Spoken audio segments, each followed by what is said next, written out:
Hello students. जैसा कि आप लोगों को मैंने 5 लेसन टिक करवाया था साइंस के बुक में, हिंदी मीडियम क्लास 6 में। तो उन 5 लेसन में आई थिंक 4 हुआ है या 3 हुआ है, मुझे भी क्लियर पता नहीं है। तो पहला मैंने पढ़ा दिया है, पहला चैप्टर आप लोगों का कंप्लीट हो गया है, दूसरा अभी मैं पढ़ाने जा रहा हूँ।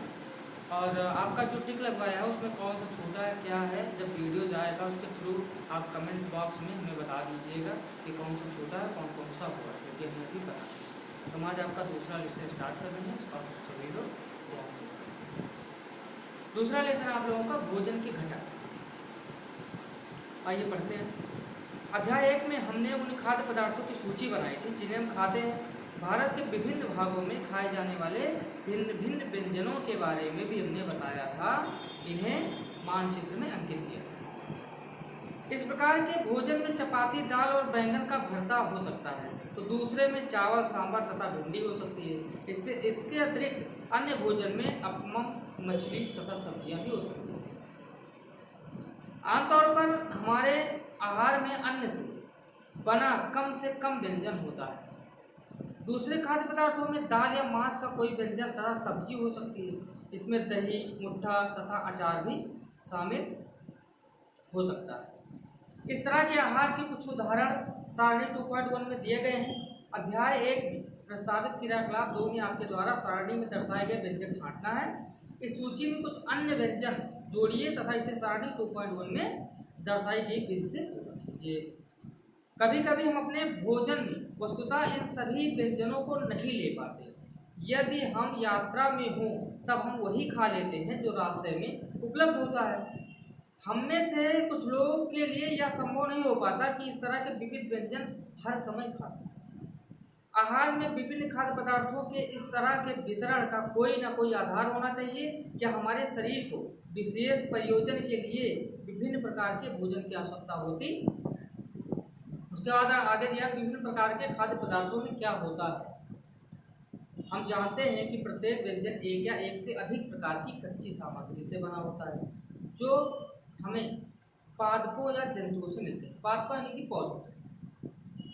इस कच्ची सामग्री के संघटक क्या हैं? इस कच्ची सामग्री में हमारे शरीर के लिए कुछ आवश्यक घटक होते हैं। इन घटकों को हम पोषक कहते हैं, यानी कि न्यूट्रिशन घटक होते हैं, इनको पोषक कहते हैं। हमारे भोजन में मुख्य पोषक कार्बोहाइड्रेट, प्रोटीन, वसा, विटामिन तथा खनिज लवण है। इसके अतिरिक्त हमारे भोजन में रुक्षांश तथा जल भी शामिल हैं, जिनकी हमारे शरीर को आवश्यकता होती है। क्या सभी खाद्य पदार्थों में ये सभी पोषक उपलब्ध होते हैं? कुछ साधारण विधियों से हम यह जान सकते हैं कि कच्ची सामग्री या पके हुए भोजन में कौन सा एक या अधिक पोषक उपस्थित है। कार्बोहाइड्रेट, प्रोटीन तथा वसा के परीक्षण अन्य पोषकों के परीक्षणों की अपेक्षा सरल है। आइए हम इन परीक्षणों को करके परीक्षणों को सारणी 2.2 में लिखते हैं। इन परीक्षणों को करने के लिए आपको आयोडीन, कॉपर सल्फेट तथा कास्टिक सोडा विलयनों की आवश्यकता होती है। विलयन मतलब उसका घोल। आपको कुछ परख नलियों तथा एक ड्रॉपर की आवश्यकता है। परख नली मतलब कांच का आता है, परख नली गिलास के जैसा होता है, वो एक ड्रॉपर होता है। वो जैसे इसमें सब करते हैं तो ऊपर 10-5 बूंद ले लेता है, इसे उसको प्रेस करते हैं तो छोड़ता है। इन परीक्षणों को पके हुए भोजन तथा कच्ची सामग्री पर करें। इन परीक्षणों से प्राप्त परीक्षणों को सारणी 2.2 में दर्शाए गए तरीकों से लिख सकते हैं। इस सारणी में कुछ खाद्य पदार्थ दर्शाए गए हैं। आपका परीक्षण इन पर या अन्य किसी उपलब्ध खाद्य पदार्थ पर कर सकते हैं। इन परीक्षणों को सावधानी से कीजिए और किसी भी रासायन को खाने या चखने का प्रयास मत कीजिए, क्योंकि यह हानिकारक हो सकती है। यदि आवश्यक विलयन तत्काल उपलब्ध नहीं है तो आप अपने अध्यापक निम्न विधि से उन्हें तैयार करा सकते हैं। आइए विभिन्न खाद्य पदार्थों की जांच करके देखते हैं कि जिसमें कार्बोहाइड्रेट उपस्थित है। कार्बोहाइड्रेट कई प्रकार के होते हैं। हमारे भोजन में पाए जाने वाले मुख्य कार्बोहाइड्रेट मंड तथा शर्करा के रूप में होते हैं।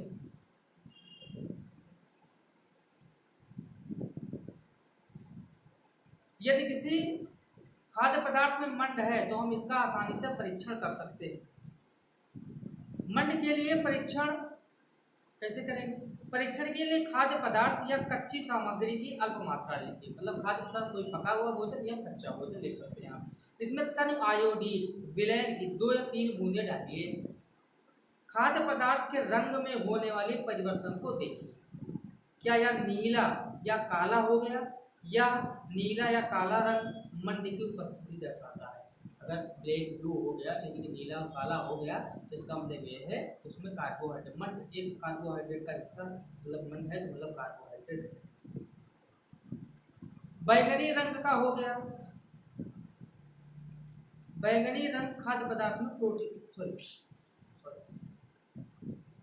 तो उसके बाद क्या था, इन परीक्षणों को किसी अन्य खाद्य पदार्थ के साथ दोहराइए और जांच कीजिए कि किसमें मंड है। अपने परीक्षणों को सारणी 2.2 में लिखिए। प्रोटीन के लिए परीक्षण करना है। अभी हमने कार्बोहाइड्रेट के लिए परीक्षण किया था, अब हम करेंगे प्रोटीन के लिए परीक्षण। प्रोटीन के परीक्षण के लिए किसी खाद्य पदार्थ की थोड़ी मात्रा लीजिए। जिस खाद्य पदार्थ का परीक्षण करना है यदि वह ठोस है तो पहले उसका पेस्ट अथवा चूर्ण बनाने की आवश्यकता होती है। ठोस मतलब अगर कोई अपने में है, जैसे चावल हुआ या दाल हुआ तो उसका पीस लेना, पाउडर बना लेना या पेस्ट बना लेना, उसको बनाना ही पड़ेगा टेस्ट करने के लिए। खाद्य पदार्थ की थोड़ी मात्रा को पीसकर या मसल कर उसके चूर्ण को एक साफ परख नली में डाल दें और 10 बूंद जल डालकर उसे अच्छी तरह हिलाएं। ठीक है, पानी डालकर उसको हिला लेना है।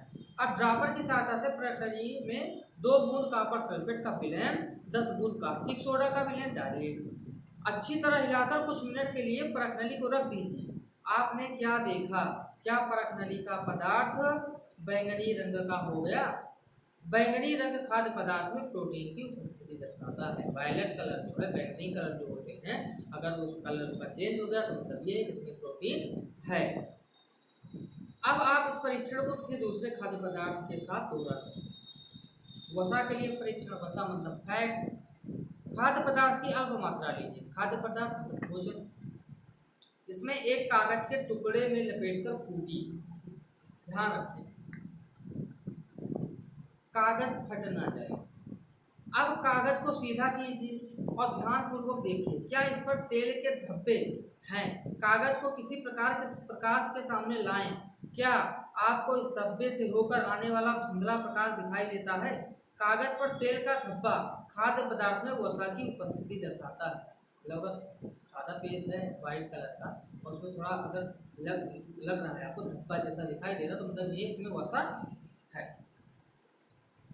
खाद्य पदार्थ में कभी कभी जल की भी कुछ मात्रा हो सकती है। इस दशा में इन पदार्थों को कागज पर धीरे धीरे रगड़िए और कुछ समय के लिए कागज को सुखा दीजिए ताकि यदि खाद्य पदार्थ में से कुछ जल आया हो तो वह सूख जाए। इसके बाद यदि कागज पर तेल का कोई धब्बा ना रहे तो यह पता चलता है कि खाद्य पदार्थ में वसा की उपस्थिति नहीं।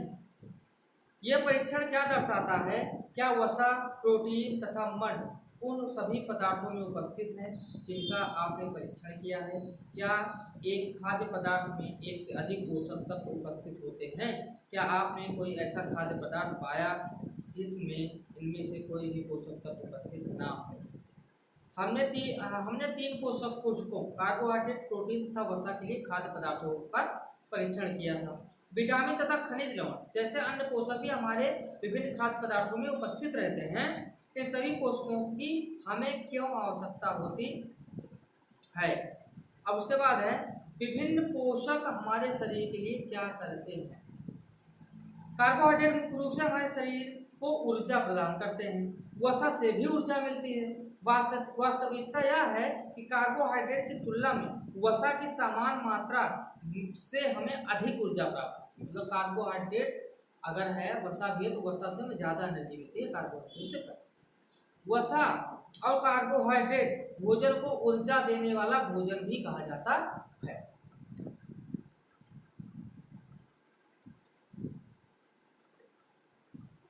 उसके बाद प्रोटीन की आवश्यकता शरीर की वृद्धि तथा स्वस्थ रहने के लिए होती है।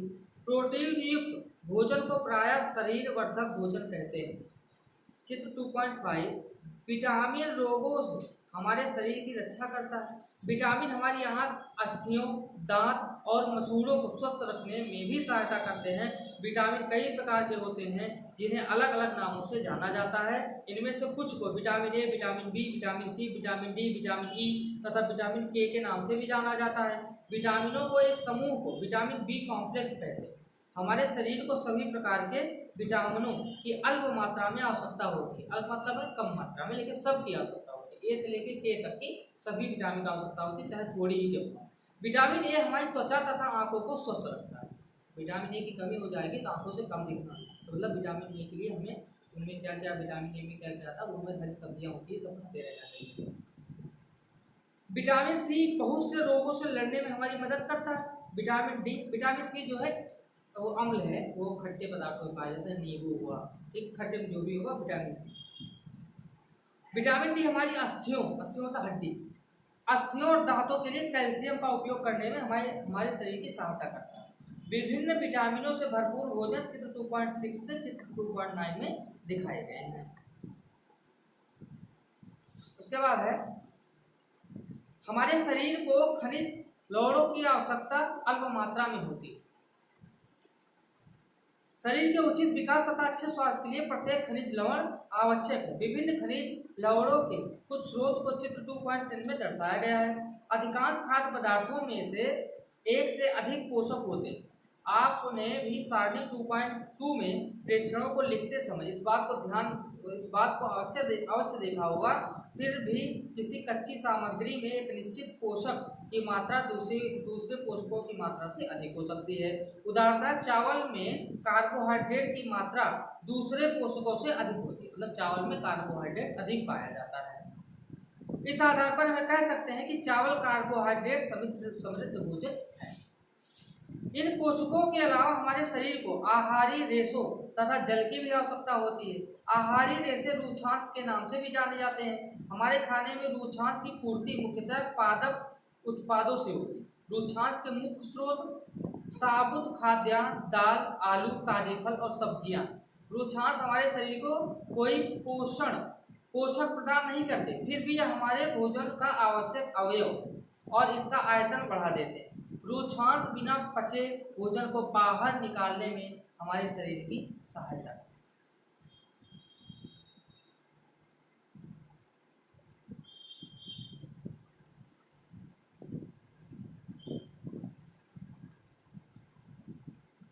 जल भोजन में उपस्थित पोषकों को अवशोषित करने में हमारे शरीर की सहायता करता है। या कुछ अपशिष्ट पदार्थों जैसे कि मूत्र तथा पसीने को शरीर से बाहर निकालने में सहायता करता है। सामान्यतया हमारे शरीर को जितने जल की आवश्यकता होती है वह हमें उन वस्तुओं से प्राप्त होता है जिनमें हम द्रव रूप में लेते हैं, जैसे कि जल, दूध और चाय आदि। इसके अतिरिक्त हम जो भी भोजन पकाते हैं उसमें भी पानी का प्रयोग किया जाता है। आइए देखें कि क्या कोई अन्य स्रोत हमारे शरीर को जल प्रदान करता है। एक टमाटर अथवा नींबू जैसा कोई फल लें, इसे छोटे छोटे हिस्सों में काट लें। क्या ऐसा करते समय आपके हाथ गीले होते हैं? तो टमाटर काटेंगे तो गीले होंगे कि इसमें पानी निकलता है। जब भी आपके घर में किसी फल या सब्जी को काटा, छीला या मसला जाता है तब ध्यानपूर्वक उसका निरीक्षण करें। क्या ऐसा करते समय आपको किसी ऐसे ताजे फल या सब्जी के बारे में पता चलता है जिसमें पानी की मात्रा नहीं होती है? हम देखते हैं कि कई खाद्य पदार्थों में जल होता है। कुछ सीमा तक हमारे शरीर के लिए आवश्यक जल की पूर्ति इसी जल से हो जाती है। इसके अतिरिक्त कई खाद्य पदार्थों को पकाते समय हम उसमें जल डालते हैं। यहाँ तक पढ़ा दिया बेटा। अब उसके बाद में आपका 2.3 है संतुलित आहार। ठीक है, ये आप लोगों को नेक्स्ट वीडियो में हम बता देंगे। ये चैप्टर नेक्स्ट वीडियो में आपका कंप्लीट हो जाएगा। तब तक ये आप लोग अच्छे से समझ लेना, अच्छे से पढ़ लेना। बाकी का जो चैप्टर बच रहा है वो आपको नेक्स्ट वीडियो में बता दिया जाएगा। और जो 5 चैप्टर में टिक लगवाया था उसमें कितना हुआ है, कौन सा बाकी है, वो प्लीज़ आप लोग कमेंट बॉक्स में जाके वो बता दीजिएगा ताकि हमें पता